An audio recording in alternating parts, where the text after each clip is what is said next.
اللہ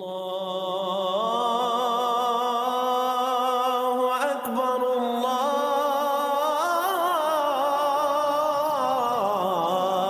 اکبر۔ اعوذ باللہ من الشیطان الرجیم، بسم اللہ الرحمن الرحیم۔ فکر اقبال میں تمام ساتھیوں کو خوش آمدید کہتا ہوں۔ اکثر ساتھی ہیں جو سوال کرتے ہیں کہ ہم ذکر قلب کر رہے ہیں، ذکر قلب محسوس بھی ہو رہا ہے، اس کے باوجود ہمارے معاملات کچھ ایسے ہیں کہ حق پہ ہوتے ہوئے بھی ہماری انسلٹ ہوتی ہے، بے عزتی ہوتی ہے۔ اس انسلٹ کا، اس ملامت کا جواب کیسے دیا جائے؟ جو لوگ ذکر قلب کرتے ہیں، منزل ان کی رب کی طرف رواں دواں ہونے لگ جاتی ہے، اس کے بعد اگر ان کی انسلٹ ہوتی ہے، بے عزتی ہوتی ہے، تو ان کے حق میں بہتر ہے، کیونکہ بعض اوقات ایسا بھی ہوتا ہے، نفس جو ہے، نفس اور خناس انسان کو بہت وسوسے ڈالتے ہیں اور تنگ کرتے ہیں۔ اس کا بہترین ذریعہ ملامت ہے۔ وہ جو انسلٹ ہو رہی ہوتی ہے، وہ ملامت جو ہو رہی ہوتی ہے، وہ ملامت اس کے لیے، نفس کے لیے اور قلب کے لیے بہترین ہے، اگر انسان سمجھے تو۔ داتا علی حجویری فرماتے ہیں، دیکھیں اللہ تعالیٰ اس چیز سے پہلے بتانا چاہتا ہوں، اس ملامت سے جن کی دل کی دھڑکنیں اللہ اللہ کر رہی ہیں، اور ان کو معاشرے میں جو ملامت ہو رہی ہے لوگوں کی وجہ سے، سننے کی وجہ سے، تو اللہ تعالیٰ دو چیزیں چاہتا ہے۔ ایک، انسان کے نفس کو کنٹرول کرنا چاہتا ہے، قلب کو تقویت دینا چاہتا ہے۔ دوسرا، اللہ تعالیٰ اس میں صبر و تحمل بھی بڑھانا چاہتا ہے، اور اس کی تربیت وہ ملامت سے کرتا ہے۔ وہ کس طرح کرتا ہے، یہ بات میں انشاءاللہ اس کے اوپر تھوڑی سی بات کرتے ہیں۔ اب داتا علی حجویری فرماتے ہیں، میں کچھ مجاہدے کر رہا تھا، کچھ وظائف کر رہا تھا، تو نفس کنٹرول سے باہر ہو گیا۔ میں نے اور مزید وظائف کیے، چیزیں پڑھیں، لیکن سب بیکار، کسی کا بھی نفس کے اوپر اثر نہیں ہو رہا تھا۔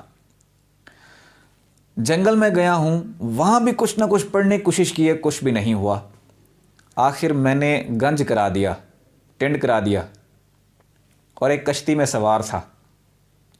جب کشتی میں سوار تھا، وہاں کچھ نوجوان لڑکے آئے۔ نوجوان لڑکوں نے کیلے کھائے۔ کیلے کھانے کے بعد وہ جو چھلکے تھے نا کیلے کے، وہ میرے گنج پہ، میرے ٹینٹ پہ مارے۔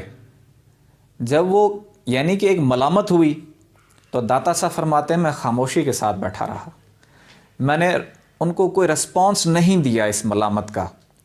اس سے یہ ہوا کہ میری جتنی بھی نفس کی خرابیاں تھیں وہ سب دور ہو گئیں، اس ملامت کی وجہ سے۔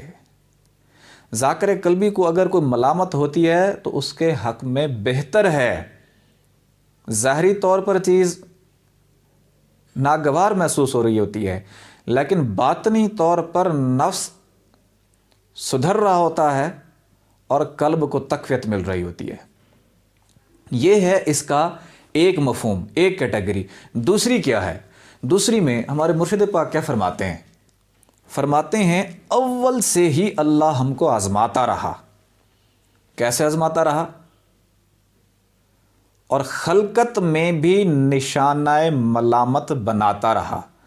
مخلوق سے ملامت ہوتی رہتی ہے، کوئی نہ کوئی بات کرتا رہتا ہے، کوئی نہ کوئی بات چھیڑتا رہتا ہے، کوئی نہ کوئی مخالفت کرتا ہی رہتا ہے، اپوزیشن چلتی رہتی ہے۔ کیا کوئی دھندا بھی دھندے کو رلاتا رہا؟ کیا خبر تھی؟ ہم میں صبر و تحمل بناتا رہا۔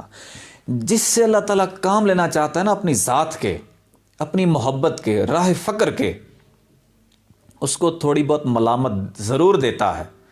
اس سے صبر و تحمل کس طرح بناتا ہے؟ ملامت ہوئی، اس ملامت پر صبر کر لیا، اب صبر کرنے کا عادی بنا دیتا ہے۔